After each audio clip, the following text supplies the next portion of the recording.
Look at northern Spain's map, and you'll find a geographical oddity. The Condado de Treviño is an enclave, a piece of Castile and León landlocked by the lush green Basque province. It's an administrative island, geographically severed from its capital. Tucked deep within that isolated terrain sits the medieval village of Ochate. Today it is reduced to scattered, overgrown rubble and a single skeletal structure, the San Miguel Tower, pointing at the clear sky. According to local folklore, this destruction was carried out by divine wrath.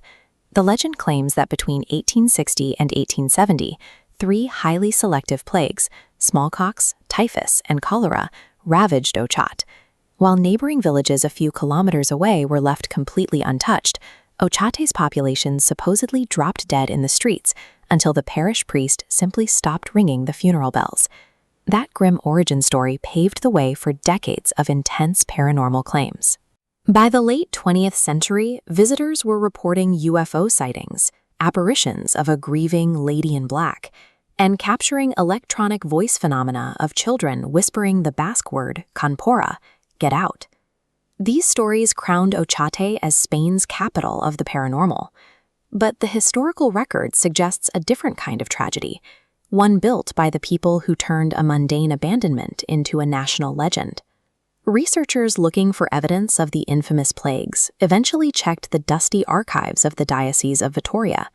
They found standard 19th century burial ledgers. There were no mass casualty spikes, no sudden outbreaks. The mortality rate in Ochate was perfectly normal for a rural village of its time. The Trinity of Death never happened. This line graph traces the true cause of the town's demise: economic asphyxiation. Population steadily declines in the 1800s until residents leave in the 1930s. The steepest drop aligns with shifted trade routes. A new road rerouted commerce, leaving the isolated village's economy collapsed. However, the area did experience a very real terrestrial trauma. In 1947, long after the village was mostly abandoned, a local man named Antonio Villegas was brutally murdered near the ruins.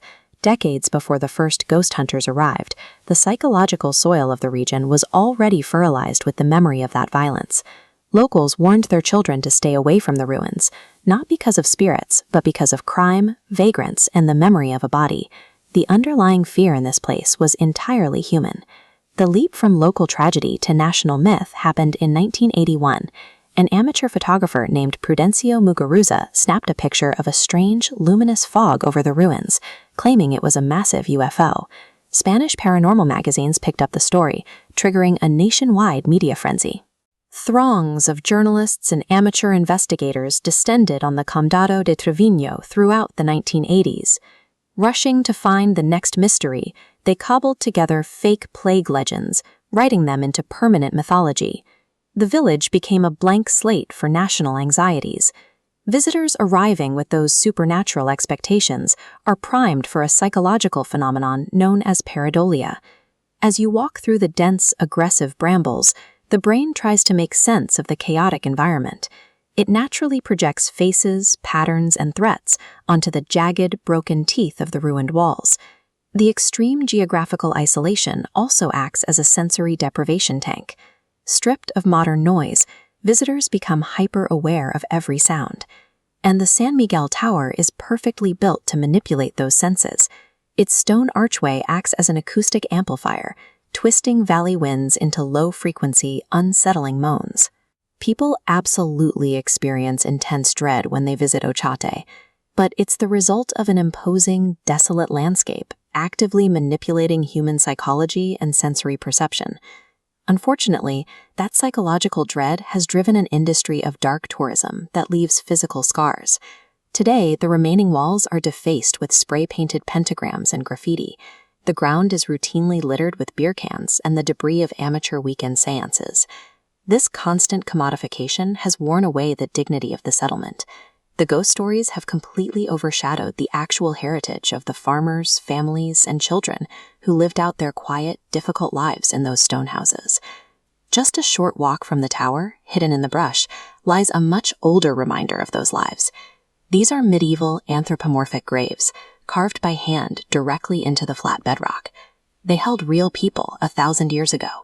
Looking into these ancient, rain-filled outlines forces us to ask why we crave the paranormal in the first place. Why do we project our deepest fears of disease and the unknown onto a forgotten farming village? We populate the silence of the past with monsters and curses.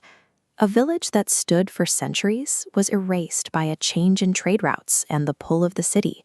We are haunted by the reality that any community is fragile, and eventually, the silence claims everything.